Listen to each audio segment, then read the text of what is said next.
So yeah, that's fine. Okay, that's fine. I hope everything is okay for you all. Okay, so yeah, so going towards what we had talked about earlier. So just a minute, I'll start sharing my slides. Okay, so yeah, we had talked about a case. Start sharing my slides again. So this was the slide that was shared with you earlier. So yeah, so I'll just go through a bit about what we had left behind, and then we can have the assignment discussion. I will appreciate if everyone could turn their mics, mute their mics. I'll do that. Okay, thank you.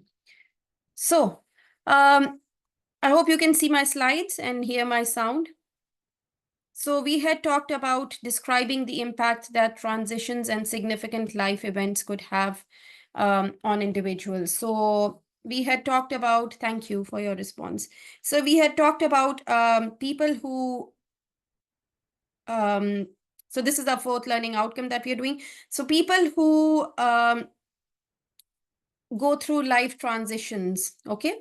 So there's bereavement, there's misfortune, there's fortune, all sorts of life events that happen. Some are significant in your life.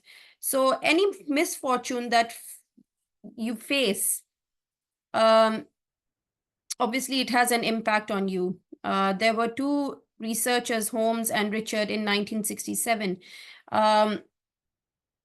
According to them, there's substantial changes that happen, and then they have an impact on your life. So an example of this is a divorce, for instance, or injuries, or losing a job, or illness, some misfortune. So how does this impact you? Okay, so these significant life events, how do they impact transitions that happen in your life? So for example, there was this example taken of in the case of John, who has lost his mother, and for him it is different to take an experience of such feeling. It is very difficult for him to adjust to this misfortune. He mourns and leaves various types of effects. This has an impact on his behavior and personal life. The impact of life events seems negative when there's such as you have the impact could be in the form of depression, grief, stress, etc. After suffering from the problem. Yeah, okay, fine. And then in 5 minutes, I'll go back in. So, yeah, sorry about that. So this misfortune makes him totally in the mood of mourning, and this changes his behavior. So you can express it as depression, grief, stress. You might be crying, you might be worried. After suffering from this problem of bereavement, the individual faces the changes in his physical body and finding problems in doing work for long hours. They feel sleepy, they're lethargic. Few people seem tensed. They've got lack of energy, they're restless, they're slow. So, these life events may have a significant impact on yourself. So it may have a physical impact, such as feeling of pain, which leaves a huge impact physically on the body of John. Okay, so we are talking about him. So it brings he's got pain. Your back starts paining. Your muscles are very tensed. There's lack of energy in whatever you are doing. So this obviously is because of the stress or because of the feelings that he had attached to that grief. But there are people who get out of it also. Okay, so if there's medical treatment available, it cures them and makes them completely I would not say completely, but it can help them cope with the, anxiety and stress. So individuals who face such issues and act as bereavement, so they protect themselves from emotions arising whenever there's misfortune, and they look for people who are around them, their loved ones, basically. So bereavement, it's an emotional experience. It's an unconventional feeling or emotion, and it is like a roller coaster ride when you go through bereavement. And for some people, they become numb and they just go undercover, or there's some people who it might not impact them at the moment, but it might impact them later on, because that trauma, they've just had that trauma and they can't actually navigate through that trauma. Numbness means they vanish of cherished behavior for some time and do not show emotions. So they don't show emotions, but those emotions are there and they will come in some time. There's a student who's saying she can't log in. Has she been able to log in? I'm not sure. Yeah, I don't know. Okay, so social impact you can have a social impact as well. So what the social impact is that they are less social. When when they're bereaving, and they have all sorts of feelings as they're.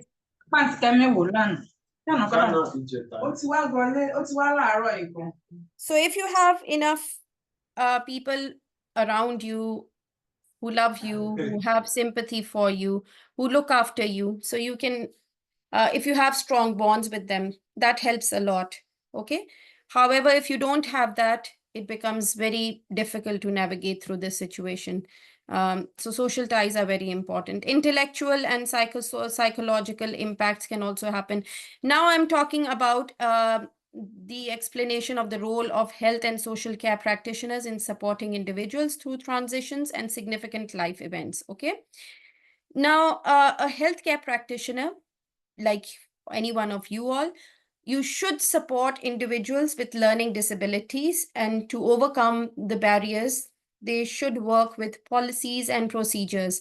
And it allows them to understand what they should do when they are struggling to overcome the problems. It is important, to work with policies and procedures. It gives an ability to do something. And these policies and procedures give us the way and guide us for decision making.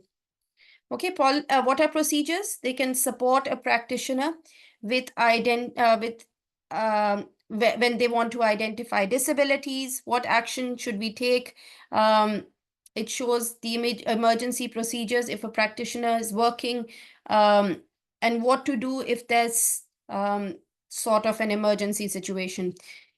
When you follow policies and procedures, it becomes very easy for you, and especially when you're working with people who have learning disabilities, so that everyone who you're working for, they're safe, and you need to protect them, and they can't protect themselves. Okay, so it is important for health and social care practitioners to safeguard individuals when they are working and supporting them. So the role of health and social care workers. So a health and social care worker will play a significant role in the society. So what are the few roles that they have? This is to provide care for family members in certain in need. It's when they need, when there's a situation when they need them. Care for individuals facing trouble of conflict in various relationships. People facing challenges of old age. Individuals with mental disabilities or distresses. Addicts of alcohol or other drugs, physically disabled people having independence issues and facing isolation from the society, or people with financial issues struggling to get by. So social workers have the right to intervene. We had talked about this. So this is when individuals need to be need to be protected for themselves and prevention of harm to there's certain ways or certain circumstances when social care workers need to get in to the system. Okay, so this is for promoting human development and security, encouraging for social inclusion and healthy participation during lifetime. People with learning disabilities, so you would have to be part of their journey also. Okay, children with emotional shortcomings, you have to intervene in the private life of those people. Okay, adults with need of establishing their independence and dignity again, or old men and women. So because they have less support, so wherever you find less support, you are going to support more. That is what your utmost priority should be. Okay. Learning disabilities. So what do we know about? If we don't follow the policies and procedures, it can cause a lot of barriers to individuals, as they're not able to provide wheelchair for people who can't walk, or hearing aids for people who can't hear. So it is very important to support these people and to make sure that they have informed choices and decisions. And working within the policies and procedures, they can prevent discrimination and take away stigma, that the procedures and policies, they give equal opportunities according to the Equality Act 2010. That is giving equal opportunities and equal treatment for individuals who have learning disabilities.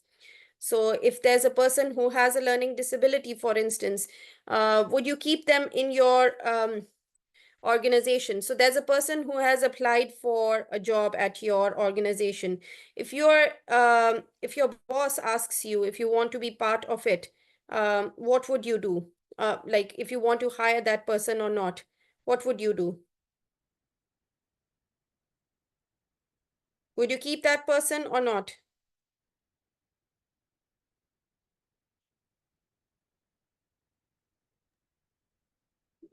Um, they they have every opportunity just like every other person.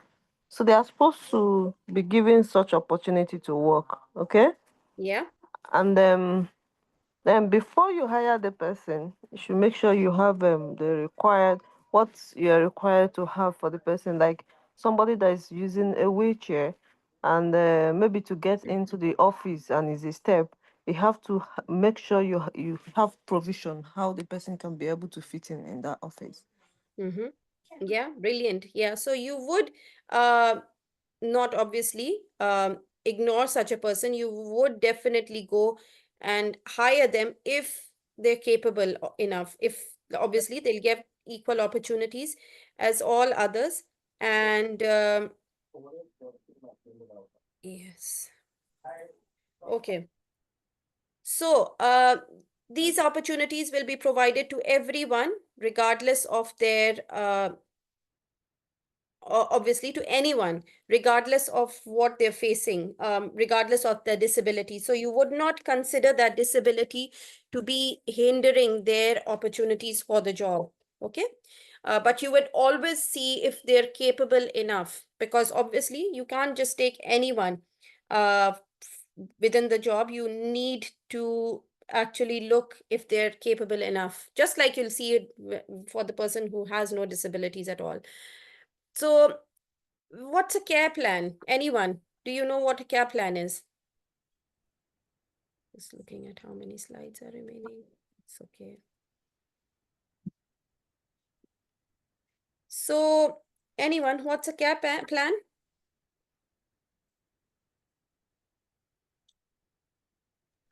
Yeah, it's a document put together on how to support an individual, their needs, what they want, how to support them, just how to support them on their daily activities. Yes. So there's a care plan. Yeah. Did you want Yeah. to say something else? Yeah, actually, was the same thing what she said. It's like a document that shows everything concerning the person, starting from the person's date of birth and everything that the person required. If it's how the person should be handled, if it's single-handed person or it should be double, on everything that requires. If the person is not working, it should be stated that it should be used by hoisting and all that. Yeah. So a care plan basically would depend upon what care that person needs. So it's different for everyone. So a different individual, one individual will need one care plan, while the other individual might need another care plan. So they're different individuals with different care needs. So as the needs differ, the care plans will also differ. So it's important because if the practitioner has to plan anything with a person, especially with one who has learning disabilities, so it's a care plan that will be there to ensure that the care is given and it's recorded and it supports the patient and to meet the individual needs so they can achieve their outcome of care. Okay, so this is what you want. Their outcome of care should be delivered to them. Having a care plan will help and support individual emotions, and it will help them physically to be more active and socially active, basically, especially with people who have learning disabilities. Okay, so if they have a care plan in place, you will then know what person knows so if you leave the job, for instance, or if you've ended your shift and you're going home, so there's a care plan in place, and that care plan can then support that individual and support the other worker who's coming in your place. So that is very important, and it enables the person also, so that they know what plan what has been planned for that person. Person-centered practice, we had talked a bit about this. So what is it? So sometimes it's very important. So you don't treat the person, you don't treat the patient, so you treat the person. Okay, so it's why isn't it mentioned as patient-centered practice? It's actually mentioned as person-centered because every patient is actually a person first, and then you don't identify that person as a patient. You identify that person first as it's not a patient, it's a person. Okay, so that person has their own identity, they have their own history, they have their own life experiences. So it's not just labeling them as a patient. It is a person that you're talking about. Okay, so so this is when you make whatever plan you have, or whatever thing you plan for them, or whatever like even the care plan that we said, like if they have learning disabilities, for instance, you're then there for their safeguarding. Okay, and you're making your care plans, the care plans that are made for them, they're discussed completely with them, and they have an idea of what to expect and what not to expect. Okay, so this is very important, and if this is in place, it is brilliant. And it is important in this way also that so everything that is done according to the plan that is there for them, that is set up. Okay, so and there are certain instances where you cannot actually like there's a person who prefers taking drugs orally or taking a drug in a tablet form, and you want to give it in a syrup form. Let's say they choke upon it. Okay, so what do? You do your best to keep their care according to their needs, but then some things are for safeguarding. So you need to make sure that if you're doing something, it should be in the best interest of that person. Okay, so they might want something as an alternative, but you need to make sure that if you're giving that alternative, if you're doing what they want, is it worth it? Is it helpful for them?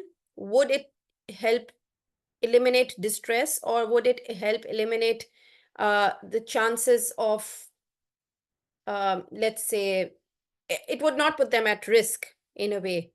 So person-centered care, what it has to do, it involves a lot of different people from different backgrounds, such as children, their adults, their young people, middle age, adulthood, late adults, professional people who come from different backgrounds, and then you tailor their care or according to them. So you're keeping them at the center of your practice. This gives a lot of empowerment. So the patient, especially those who have learning disabilities, they develop self-esteem and awareness. So children and young people tend to feel low, and they have learning disabilities, because of which they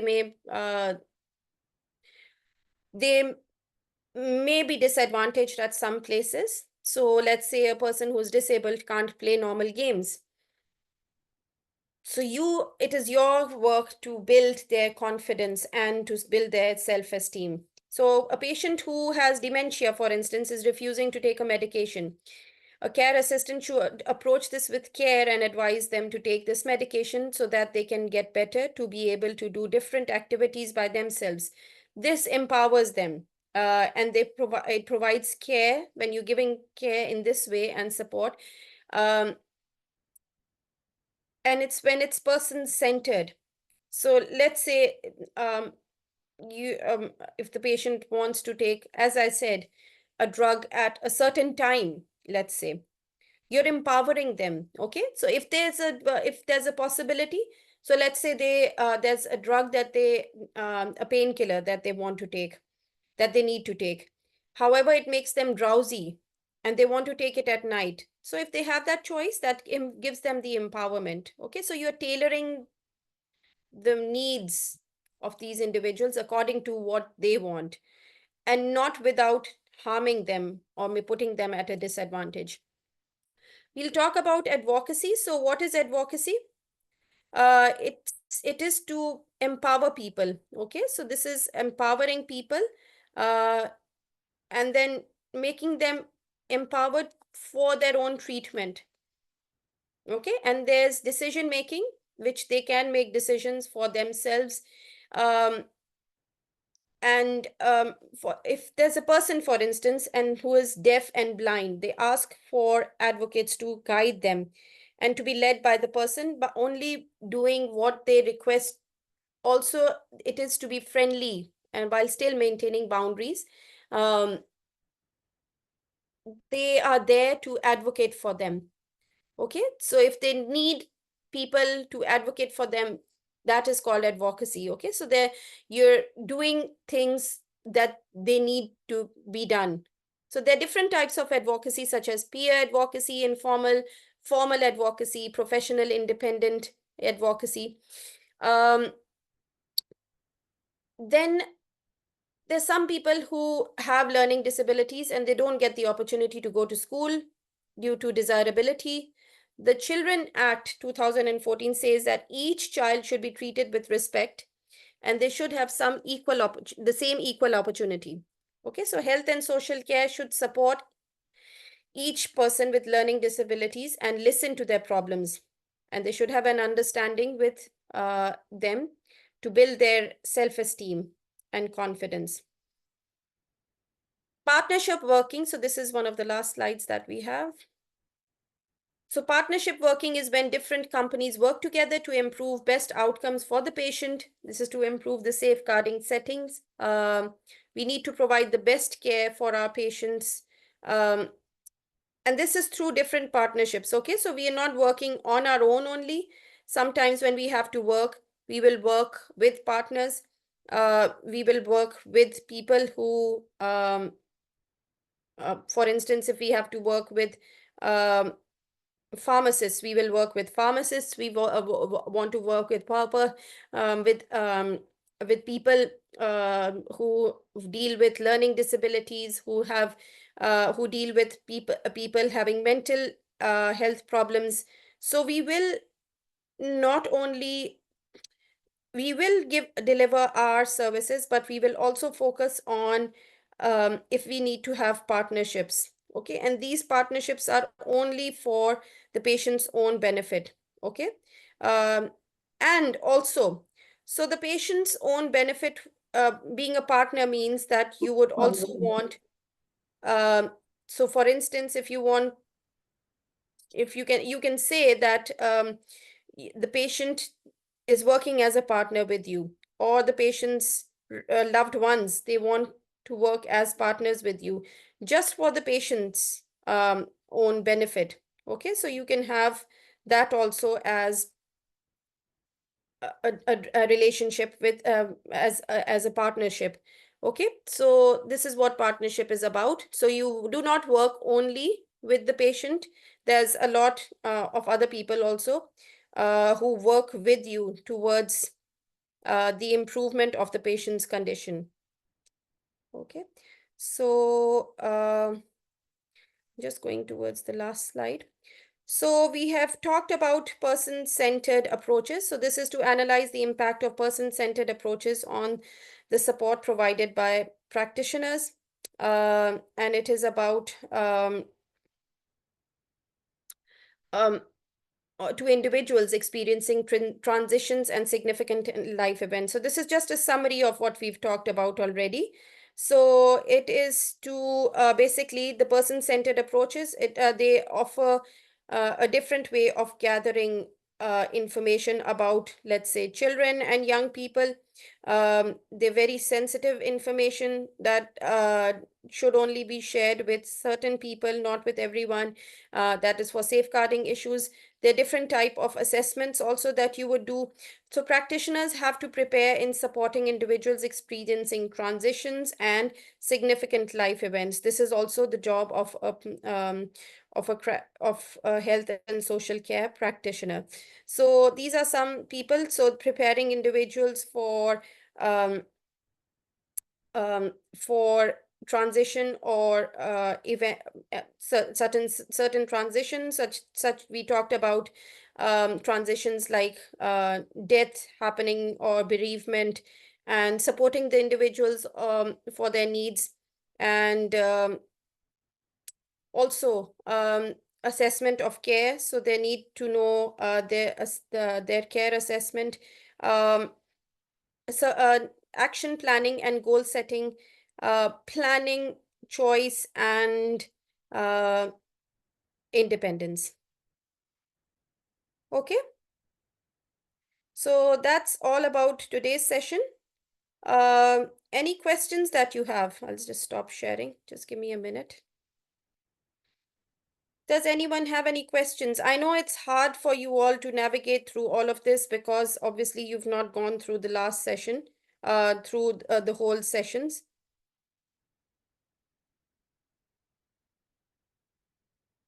Does anyone have any questions before I go to the assignment discussion?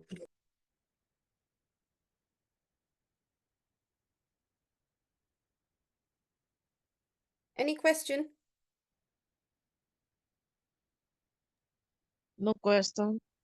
Okay, that's fine. I'll just start sharing my screen. Just give me a minute.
Just give me a minute. I'm just sharing it with you. Please, if you could all mute yourself, that would be great. Yeah. Thank you. I'm just sharing.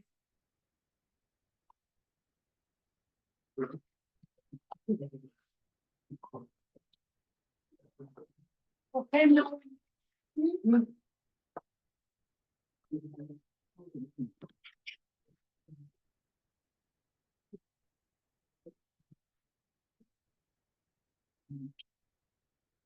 Yeah, right. Okay.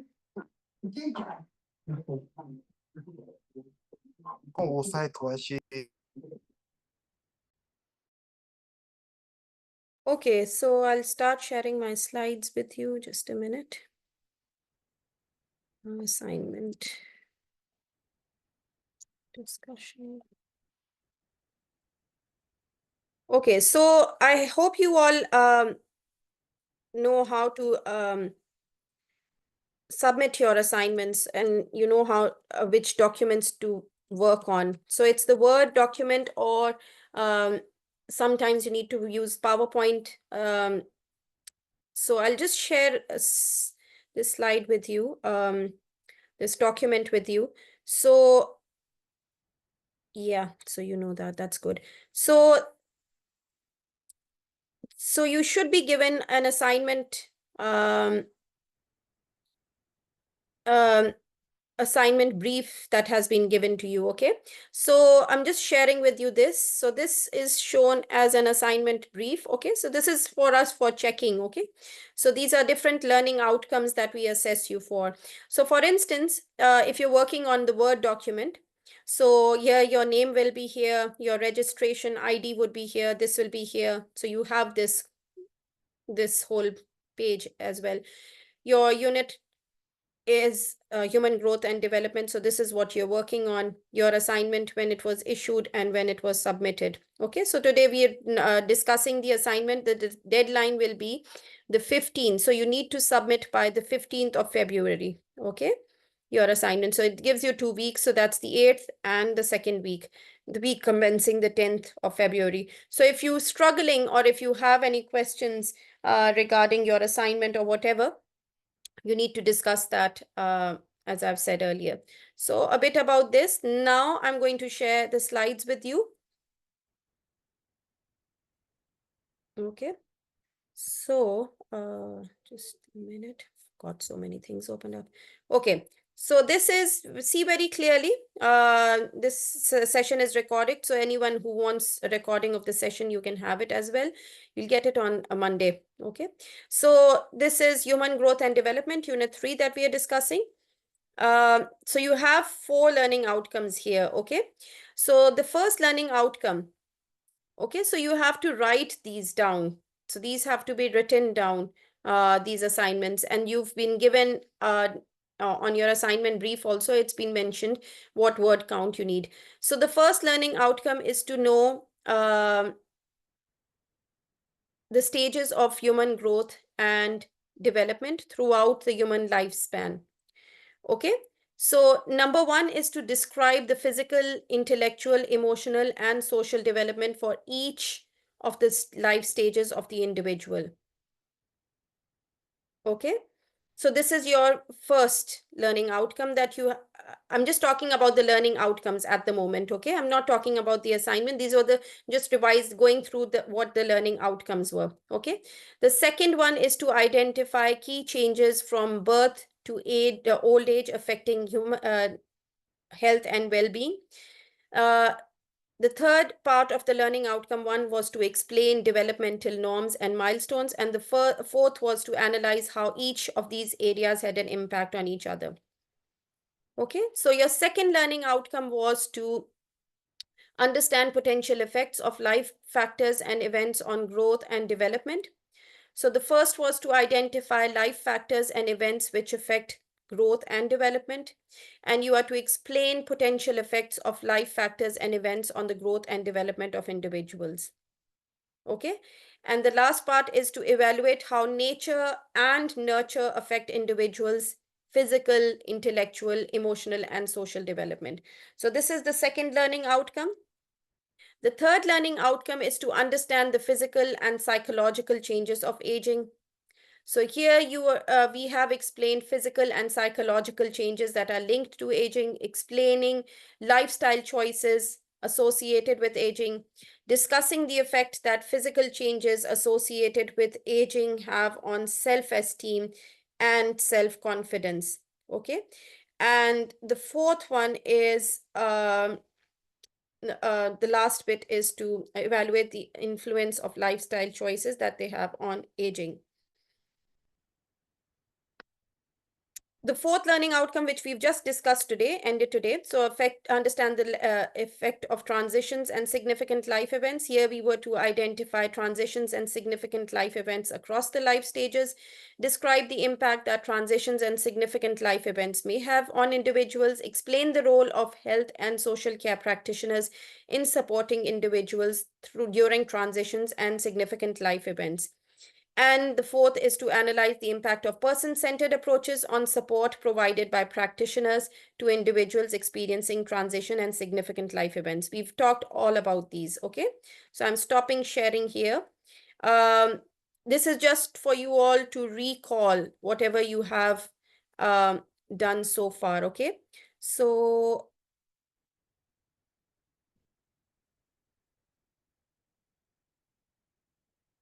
yeah, just a minute.